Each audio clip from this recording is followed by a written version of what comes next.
Hi everyone, this is Michelle with Purposeful Happiness. This might be the 100th attempt I have at putting this video up in a voiceover, but what you'll see are some acrylic paints that I use, very basic. I pick a color of the dragon and then I'll just put random variations of that color on there. And I will use just basic art brushes, some with a very small fine tip and others just so that I can get the medium onto the dragon. The supplies that I used for this were two 5 3/4 by 8 3/4 tempered hardboard pieces, and I will link to this video where you can get your own if you want them pre-cut for you with a tempered hardboard 2-inch spine. I decided not to do a rounded spine for this book as I was going to be layering so many pieces of the mixed media on top of it. So I wanted a really sturdy surface. I then wrapped the tempered hardboard with book cloth that I purchased at the Denver Bookbinding Company, and it was fabulous. You can walk into their warehouse and into the workroom where people are hand sewing books and trimming papers, and they allow you to buy by the quarter yard any of the book cloth that they have, papers, threads, whatever you need. And so I bought some basic brown book cloth as I was told that it would hold paint well. And I can tell you, I'm not sure I would paint a book again without the book cloth on top of it. It adhered really well with the glue, and it took the paint with minimal amount of paint on it. You can see here I am just trying to do a base coat. I initially imagined this dragon to be a shiny white with blue and maybe a turquoise striping in the dragon, and of course it turned into something completely different as I began to play with these colors. The brighter colors were a little too bright, and there's just a basic acrylic paint that I was using, and really I don't use any one brand. Just I pick a brand that is not runny or thin. That's usually my preference. So this dragon was built up over the course of the last 3 days. I hand painted the dragon eye on this one, and I will link the tutorial to that one. Just doing the dragon eye was as much fun as trying to make this book. She uses glass cabochon beads, and I'm sure I'm not saying that correctly, with nail polish. So the eye is painted with nail polish, and then you scrape it down to get the streaks. And I just glued that onto the cover and then began taking tissue paper, and I had some old pattern tissue paper, so that's what I used, and I rolled it into strips and began building up the eye and layering it. And to get some additional texture, I used cheesecloth on top of that and a few dried eggshells just crumbled in. I didn't use too many. I didn't want it to look too much like an egg squished on the book, so you'll just see little pockets of the scales in it. The biggest issue with this book, I would say, no matter what color you pick, just blend and blend and blend. As long as you continue to blend these colors as you're working, you really can't make any mistakes. And if you put a color on you don't like, just cover it up and keep going. So I felt like with these books, they're fantasy animals. You're not really trying to get them to look like anything anybody can identify with.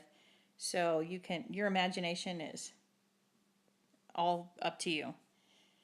Now, part of this video is a lot of layering of the blue paint, and I will speed up the video for that so that you can just see the effect, but you don't have to see me clean the brushes and work.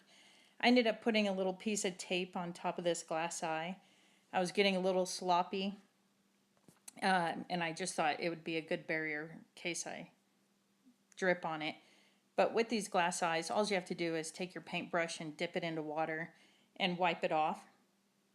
Makes it really easy to work with. And I will just paint the inside around the iris or the pupil and the cabochon bead black. So that'll make it a little easier.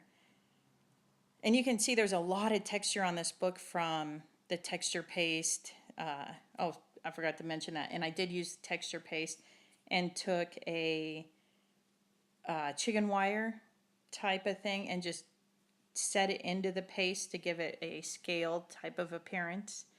And you really have to work your brush into all of these little hills and valleys that the book has.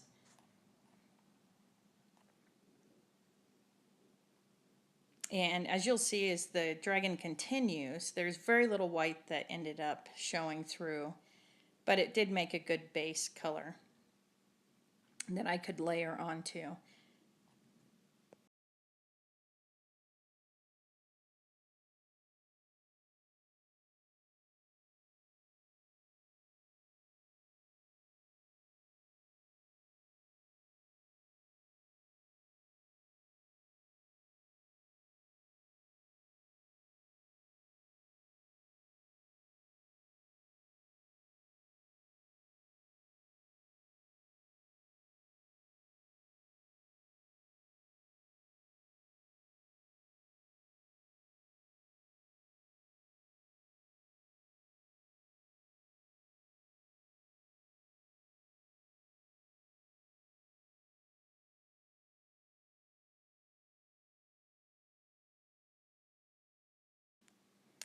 And here, like I said, you can just really put as much blue as you want, make it bright, make it dark. The only rule that I stuck to on all of the dragon books was that I tried to keep the eye area very dark and basically drew the eye as I would envision it on the face with black and then highlighted from around that.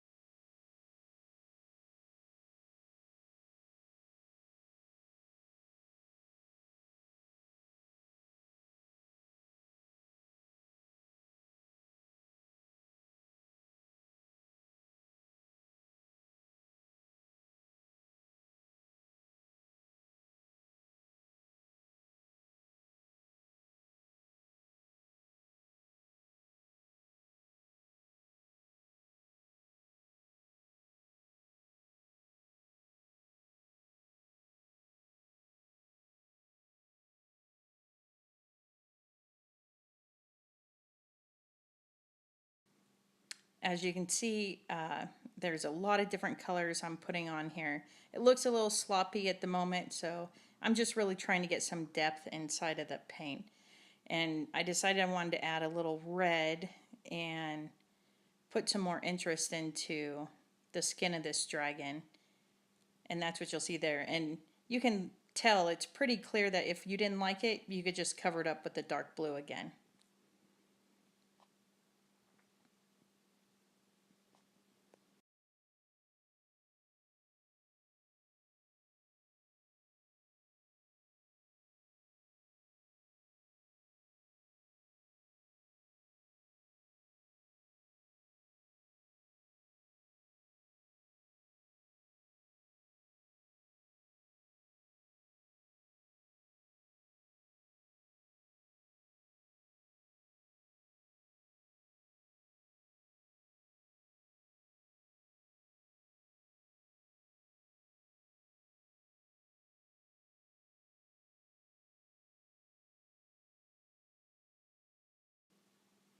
And while this is drying, what I will do is I'll take a black paint and put it on the book cloth.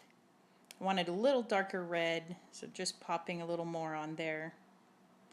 I was hoping I had more red in my, or a more of a maroon color in my paint bucket, but I didn't, so I just blended it with a little bit of black.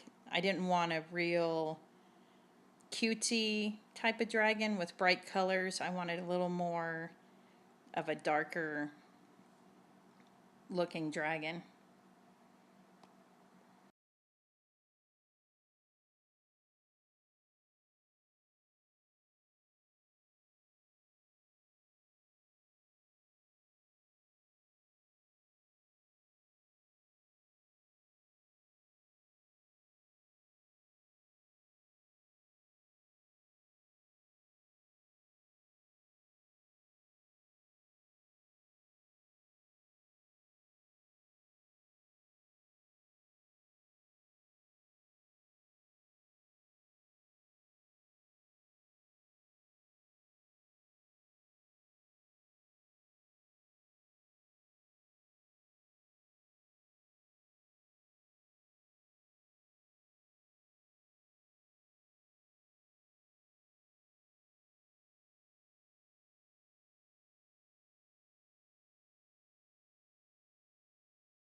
As you can see, this book board takes this paint with very little effort, and it gave it a really nice finished look by the time I finished putting this first coat on. And then what I'll do is I will let it dry and then come back and add the silver gilding to it. And I think that's what really helps this dragon skin pop out.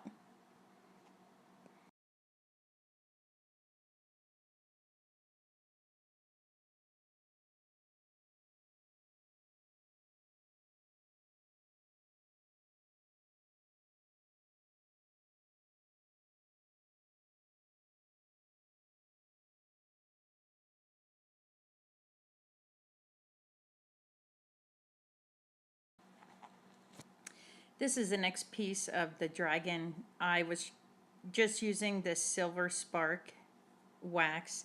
I found it at Hobby Lobby, and I had used it on another book and learned fairly quickly that I had much more control of this wax if I used a paintbrush. So that's what I'll be using, a very small paintbrush. And you have to excuse all the paint sprinkled across my hands.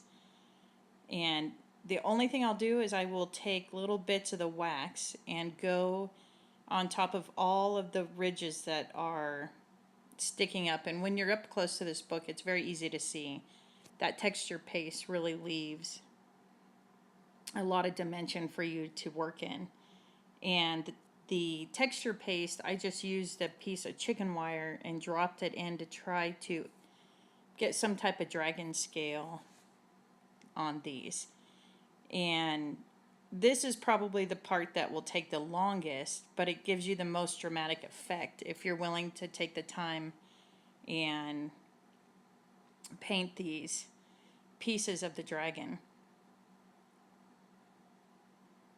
And essentially, I will speed up the video so you can see how this looks as it goes, but I will do the entire dragon, and then I will come back and I Mod Podge the top of the book, and then I will spray it with an acrylic sealer to make sure that Mod Podge doesn't get sticky when this book is given to somebody else. And there's not a lot of exciting pieces to this part, other than it starts to come alive the more you put this wax on.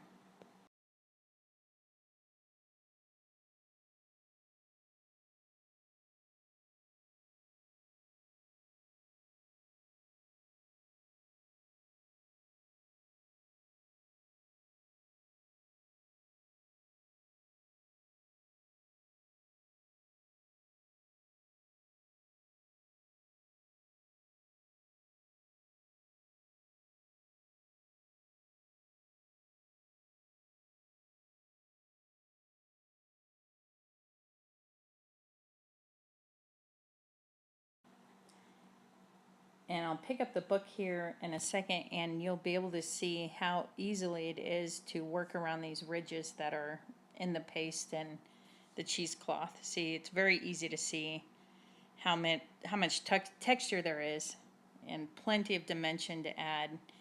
And I'll just start brushing my brush when I get extra or excess wax on it, and I'll just rub it right into the area that I'm working.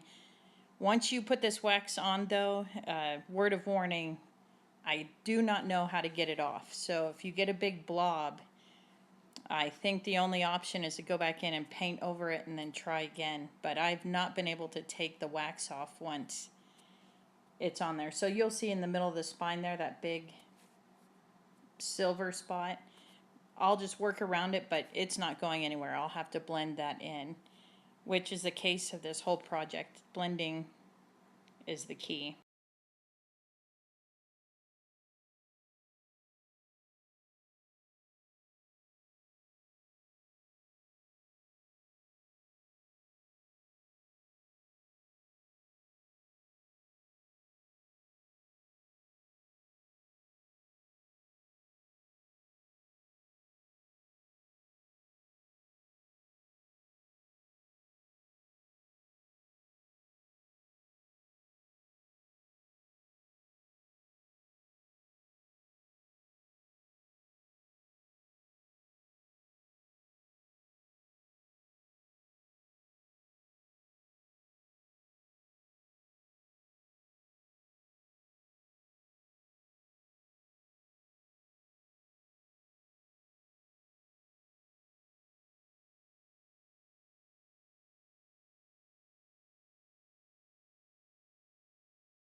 you can really see how much that silver gilding wax helps.